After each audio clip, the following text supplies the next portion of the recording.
Thanks for joining us and listening to another God-lived and God-breathed message by Darius Nelms. Our mission is to increase our generation standard back to God's standard of excellence and kingdom living through personal development, relational wisdom, business management, and faith increase. Our aim is that this message inspires and infuses you to reach your next level of living and helps you discover your rightful place in God's kingdom. Now, let's dive into the message.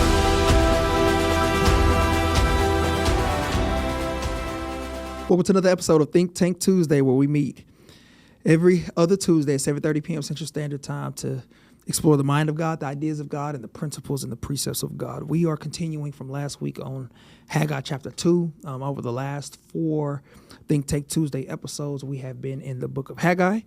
And so we're going to conclude this episode tonight with the tail end of Haggai chapter 2. And so I want us to understand that the theme of Haggai chapter 2 is that holiness is not outward and it cannot be transferred. Okay.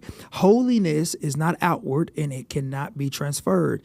And so we hear the term holiness, and I'm sure many things come to mind as I say that word. For each person that may be watching this, it could be a different definition. But the biblical Hebrew definition of holiness is related to wholeness. Okay. I want you to write that down for your notes. The biblical Hebrew definition of holiness is related to wholeness, not being plagued with the disease of sin. That's the biblical Hebrew definition. And so holiness is being presented and approved before the one who actually approves. Okay. So holiness is being presented and approved before the one who approves. Not that you won't sin, but that you are not plagued with sin. That's why John chapter 1, verse 29 says, NIV version, the next day John saw Jesus coming toward him and said, "Look, the Lamb of God who takes away the sin of the world," right? Who takes away the sin of the world. And so this is the importance of Jesus and his kingdom program. He's aware of what plagues you, and he has a plan to take it away from you so that you are no longer plagued by it. So as we read Haggai chapter 2 carefully, beginning with verses 10 through 19 out of the Message edition, it says, on the 24th day of the 9th month, again, this was the 2nd year of Darius, God's message came to Haggai. God of the angel army speaks. Consult with the priest for a ruling, because the priests were not only in charge of worship, but they were also in charge of the law, okay? And so it says, if someone carries a piece of sacred meat in his pocket, meat that is set apart for sacrifice on the altar, and the pocket touches a loaf of bread, a dish or a stew, a bottle of wine or oil, any other food, will these foods be made holy by such contact? The priest said no. See, so now the priest is painting an example of saying, if you have meat that is set aside to be,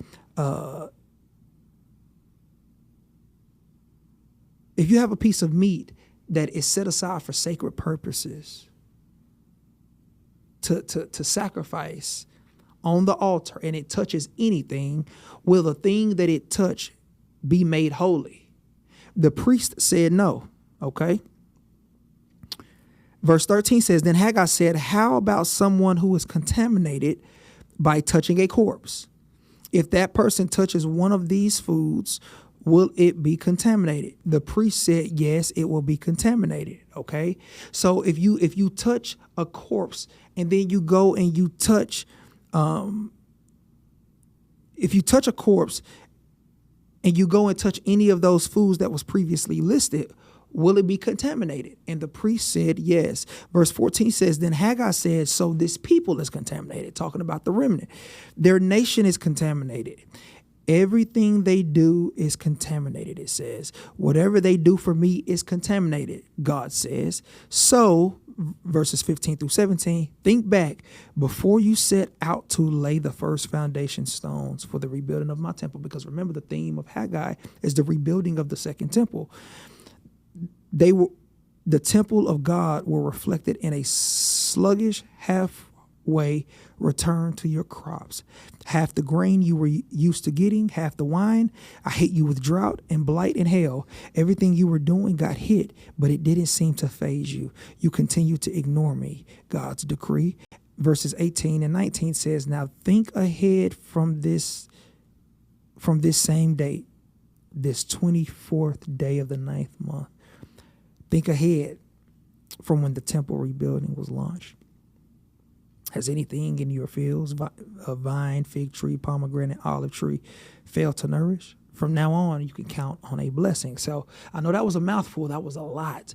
I don't want you to get tone deaf to what I just read. But this is the point that is being made in this passage.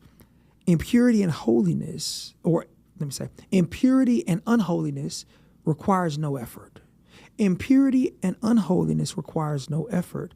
Just being yourself with no regard to the will and the ways of God is enough to be unholy, because verse 14 speaks to this. It says, then Haggai said, so this people is contaminated. Their nation is contaminated. Everything they do is contaminated. Whatever they do for me is contaminated. So impurity and unholiness requires no effort, but just being yourself with no regard to the will and the ways of God is enough to be unholy. And again, verse 14 speaks to that. And so holiness requires faith in Jesus, right? Holiness requires intentional effort, and obedience to the will of God produces holiness. So impurity and unholiness requires no effort. Just being yourself with no regard to the will and the ways of God is enough to be unholy. Because see, the remnant, they were disobedient. And in their disobedience, they didn't really have a desire to rebuild the temple. That was enough for them to be unholy. But see, holiness requires faith in Jesus first and foremost. And even before Jesus touched the scene,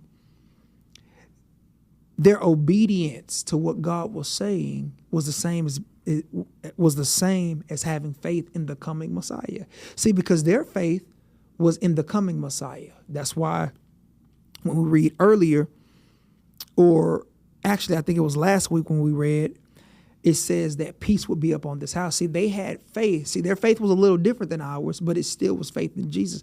Their faith was in the coming Messiah. Our faith was in the Messiah that has already come and will come again. Do you see that? That's the biblical, ancient, historical timeline, right? That's the timeline. So their faith was in the coming Messiah. They had faith that he was coming. Now that Jesus has come and we're on the other side of it, our faith was in the fact that he came and that he's going to come again. Okay? So our holiness and their holiness required faith in the coming Messiah, in which God said in the beginning of Haggai chapter 2 that peace would be up on that house. Isaiah chapter 9 verse 6 speaks to that, said that Jesus would be the Prince of Peace. And so holiness requires faith in Jesus. Our faith is in Jesus.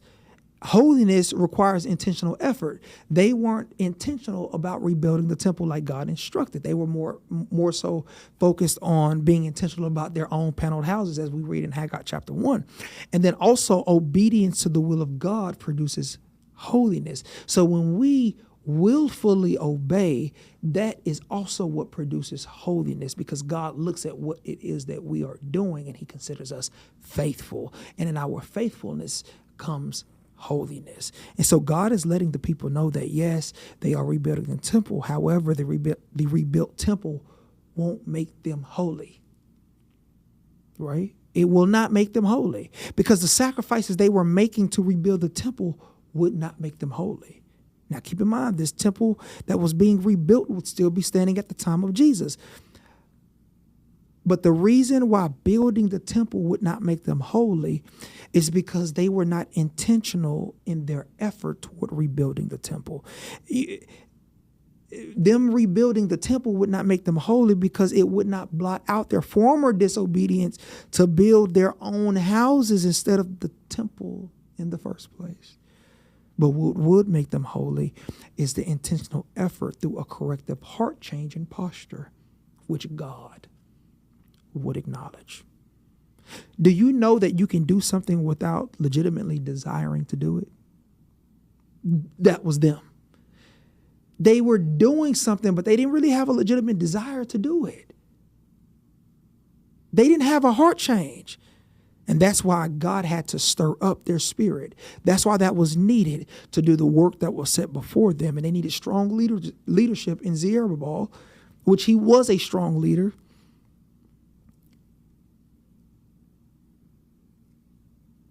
And he led them to obedience. And so a heart change, a stirring up of the spirit was needed to do the work that God set before them, because God didn't mind getting involved in their affairs to gently steer them back to their original purpose, which was to bring God's glory to the earth by rebuilding the temple with an obedient and a willing heart. And so being released from Babylon, a captivity, and being up under the Persian government now and up under Persian rule, their first response after being released from captivity in Babylon was, let me focus on my luxurious living. See, they failed the litmus test of luxury, right? They failed the litmus test of luxury. And that was the first thing that we talked about with Haggai chapter 1. I think it was Think Tank Tuesday, episode 49. Yes, I think it was 49. Think Tank Tuesday 49. The litmus test of luxury. They failed the litmus test of luxury because they were focused on luxurious living. But God reiterated his disapproval of this order of priorities, and their heart posture needed to be realigned from selfish and personal gain to the mission of God that would impact them directly in the world at large. And so God would acknowledge their heart posture and change with the coming atonement. And that atonement would be the responsibility of Christ. Let me backtrack and say that again, because I don't want that to be word salad for you. They failed the litmus test of luxury, right? They failed the litmus test of luxury.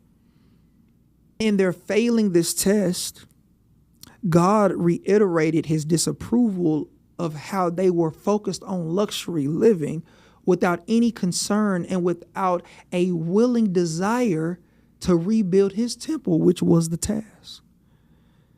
And so that was an indication that their heart posture needed to be realigned from selfish personal gain to the mission of God that would impact them directly and would impact the world at large. Because again, this temple was the same temple that was standing at the time of Jesus. And so God would acknowledge their heart posture and change with the coming atonement. And this atonement would be the responsibility of Christ. Haggai chapter 2, verses 20 through 23, NIV version. It says, the word of the Lord came to Haggai a second time on the 24th day of the month. Tell Zerubbabel, governor of Judah, that I am going to shake the heavens and the earth. I will overturn royal thrones and shatter the power of the foreign kingdoms. I will overthrow chariots and their drivers, horses and their riders will fall, each by the sword of his brother. Here's the emphasis verse 23. On that day, declares the Lord Almighty, I will take you, my servant Zerubbabel, son of Shealtiel, declares the Lord, and I will make you like my signet ring, for I have chosen you, declared the Lord Almighty. And so what I need us to understand and get about this, I don't want us to just overlook this and be like, this is just a bunch of words. No. Zerubbabel is a type of Christ. He is the foreshadowing of Christ to come, because Jesus and Zerubbabel are from the line of David. Luke chapter 3, verses 23 and 27 testifies to this, where it says, now Jesus himself was about 30 years old when he began his ministry, and he was the son, it was thought, of Joseph. Right. And then 27, it says that the son of Zerubbabel, the son of Shealtiel, the son of Neri, right, and it's given the genealogy. So when you read Luke chapter 3, verse 23, I think all the way down to 40, it's given the genealogy of Jesus. And so we know that Jesus comes from the line of David along with Zerubbabel. And so Zerubbabel is a foreshadow of being amongst the people during difficult time and leading them as they build what's new.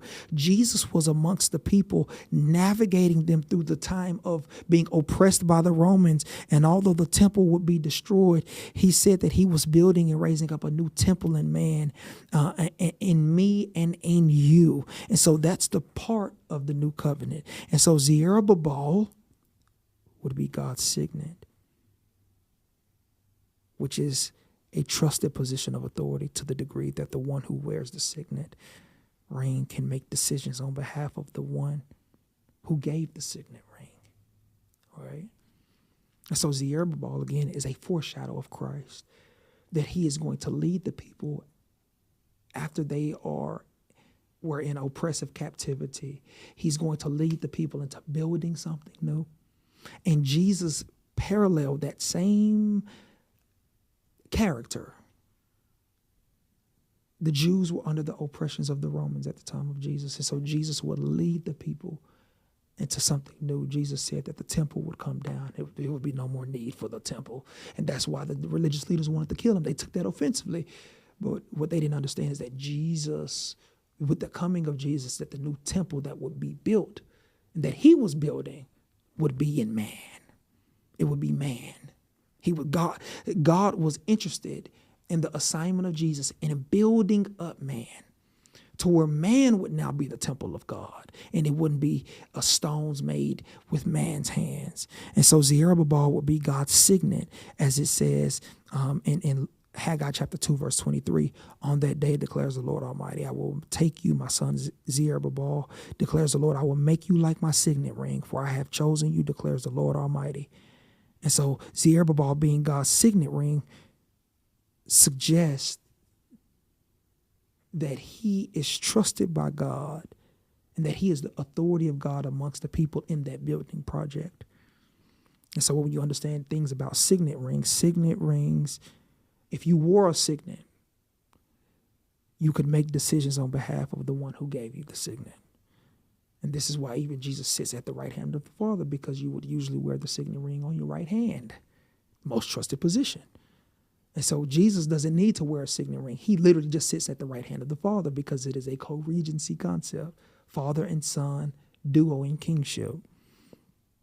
And so if you received a signet ring from a king or even from your father, you were basically like a trusted authorized user. Jesus will be that trusted authorized user to not wear a signet ring, but something greater, to sit at the right hand of the Father, the most trusted place and position in a kingdom. That's why in Matthew chapter 28, verse 18, as I close, NIV version, it says, then Jesus came to them and said, all authority in heaven and on earth has been given to me. See, this is Jesus flaunting his signet, flaunting the fact that he sits at the right, that he will sit at the right hand of the Father at the time of Matthew 28, because he was physically on earth. But when he ascended,